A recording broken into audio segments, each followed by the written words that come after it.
In today's video, I'm sharing 3 reasons why many Christian girls remain single. Stay tuned. Hey guys, my name is Justin and I want to welcome you to That Christian Vlogger, a place where you get to join me and experience faith in the first person. On this channel, I talk about relevant issues of faith for young people every single Monday and Thursday, so definitely consider subscribing. I recently stumbled across this blog post entitled 5 Reasons Why Many Christian Girls Remain Single, and I thought it was absolutely genius. 3 of these reasons really stood out to me, so if any of you guys would like to read the original post to see all 5 reasons, I will include a link in the description bar of this video. Reason number 1, Christian girls remain single. Girls want to marry Jesus, not a disciple of Jesus. One issue that this blog talks about are that some women have set impossibly high standards. Standards that literally only Jesus could reach. I mean, sorry girls, but not all of us can actually walk on water and raise the dead, okay? Now, I'm not at all saying that it's wrong to have high standards, because the truth is some of you ladies seem to just settle for any dirtbag that has a pulse and or a few dollars in their pocket. So I'm not talking to you guys. I'm talking to the type of women who are so incredibly picky to a fault. One of the best advices that I got when going through premarital counseling I received was to try and find a person whose flaws I didn't mind living with for the rest of my life. This isn't to say that growth doesn't take place, but the reality is that we still live in a fallen world and no one person is ever going to be perfect. Yes, even disciples of Christ still have vices and demons that they're wrestling with. So realize that if you're ever going to find someone special, then you're going to have to be realistic in what you're actually expecting from them. Reason number 2 that Christian girls remain single. They see themselves as princesses, but don't care to treat their man as a prince. The reality is that you are a daughter of God and you indeed are a princess, and you deserve to be treated well and looked after. So it's not at all wrong to want a man who treats you with, the types of romantic gestures and goes out of his way just to make sure that you're okay. However, this is in fact supposed to be a two-way street. Some women in their pursuit of being a princess don't ever share or give up control to their prince. And to many of us, it does tend to seem that some women are actually looking for slaves and not princes. I've personally been in relationships where this was the case and it was exhausting. As a man, I've given and given over and over with little to no reciprocation.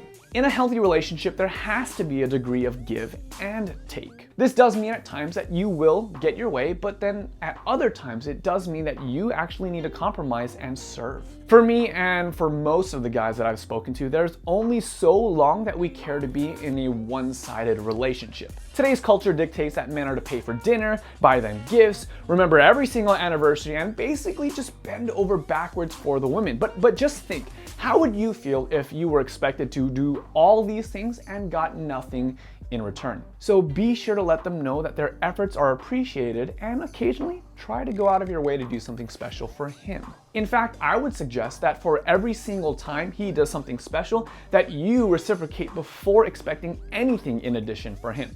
And just to be clear, I know that some worldly guys will try to play this card to manipulate women into some form of sexual reciprocity. So again, not the type of thing I'm talking about. In fact, if you have a guy like this in your life, then it's probably better that you dump his sorry behind, as being single would actually be a huge upgrade for you. You do not need that kind of oppression in your life. But I digress. Many of us won't admit it, but as men, we actually do like receiving gifts or being treated out to surprise dates or things like that.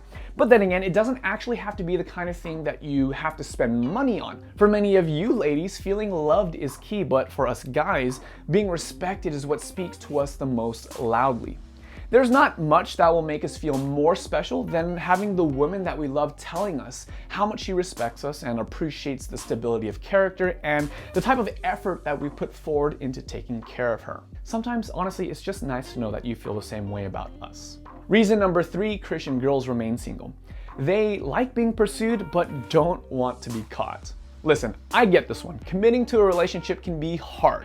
And while stereotypically we say that it's usually the guy who is scared of commitment, I have met many Christian guys who actually feel it's the exact opposite. Many guys feel like the girl is just playing games or hasn't really grown up. And look, it's cool, I get it. Many women love the thrill of the pursuit and have fully embraced the whole be an individual thing, but I have met many guys who feel as though there are too many girls in the world and just not enough women. I get that being pursued feels great, and many guys would even go as far as saying that we enjoy pursuing girls, but at some point the whole cat and mouse game gets old and it starts to look a lot like stinginess or arrogance. I spoke with countless guys who felt that they were trying to convince the girl to give things a shot, almost as though that they had to canvass her as to why things could work out well between the two of them. Fact. No guy wants to be with a woman who doesn't realize and acknowledge his value too.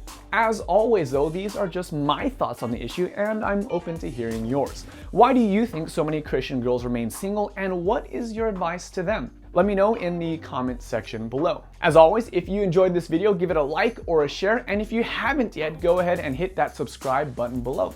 But until next time, I'm That Christian Vlogger, and I want to encourage you to experience faith in the first person. God bless.